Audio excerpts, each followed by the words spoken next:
श्री गणेशाय नमः। श्री गुरवे नमः। नागपंचमी व्रत कथा।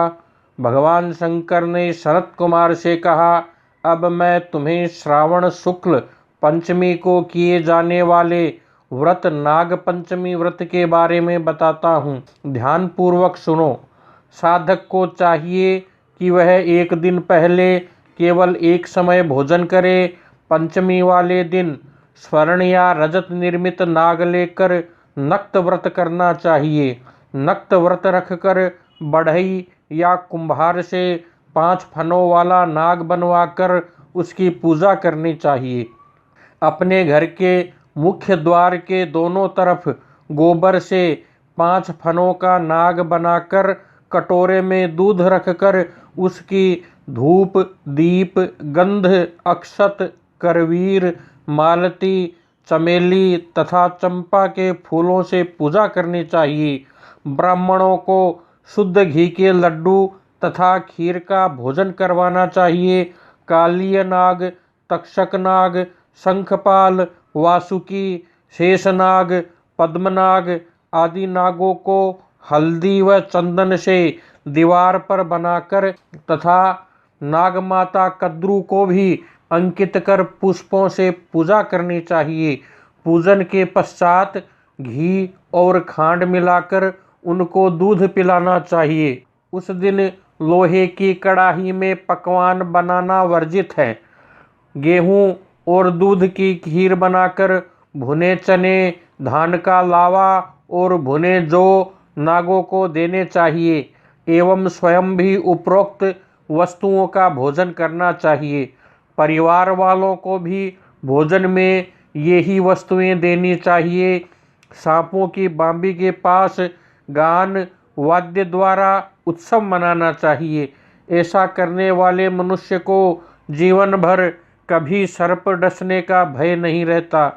सर्प के दर्शन करने से ही मनुष्य अधोगति को प्राप्त होता है। सर्प तमोगुणी होता है।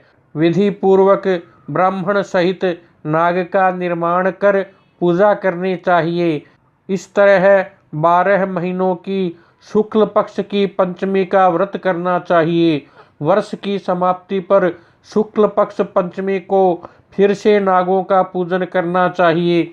श्री नारायण जो सब स्थानों पर स्थित है, सब वस्तुओं को प्रदान करने की क्षमता रखते हैं, जो अपराजित हैं, उनको स्मरण कर निम्न वचन कहने चाहिए। हे प्रभु, मेरे वंश में हमारे पूर्वजों में से जो भी सर्पों के दंश से अधोगति को प्राप्त हुए हों, वे इस व्रत से तथा दान से मुक्ति को प्राप्त हो जाएं। इस प्रकार उच्चारण कर सफ़ेद चंदन युक्त चावल के पानी को भक्तिपूर्वक वासुदेव श्री कृष्ण के निमित्त जल में छोड़ देना चाहिए।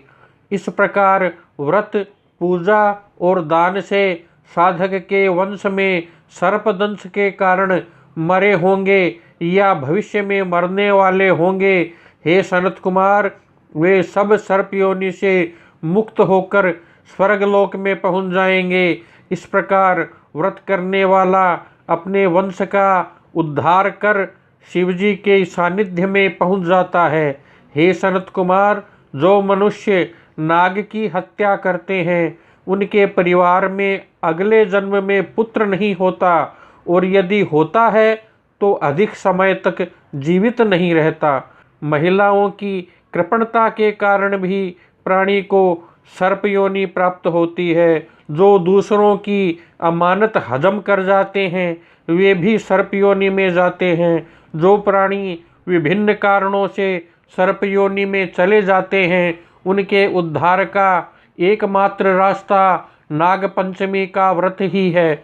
जो प्राणी नाग पंचमी का व्रत तथा नाग पूजा करते हैं, उनकी भलाई के लिए नागों के स्वामी शेषनाग और वासुकी नाग भगवान विष्णु से और भगवान शंकर से हाथ जोड़कर प्रार्थना करते हैं। शेषनाग और वासुकी नाग की प्रार्थना पर भगवान विष्णु और भगवान शंकर उन लोगों की सब मनोकामनाएं पूर्ण करते हैं। वे प्राणी नागलोक में अनेक तरह के भोगों को भोग कर वैकुंठ लोक में जाते हैं। हरिओम तत्सत। ओम शांति शांति शांति। हमारे चैनल को सब्सक्राइब करें। धन्यवाद।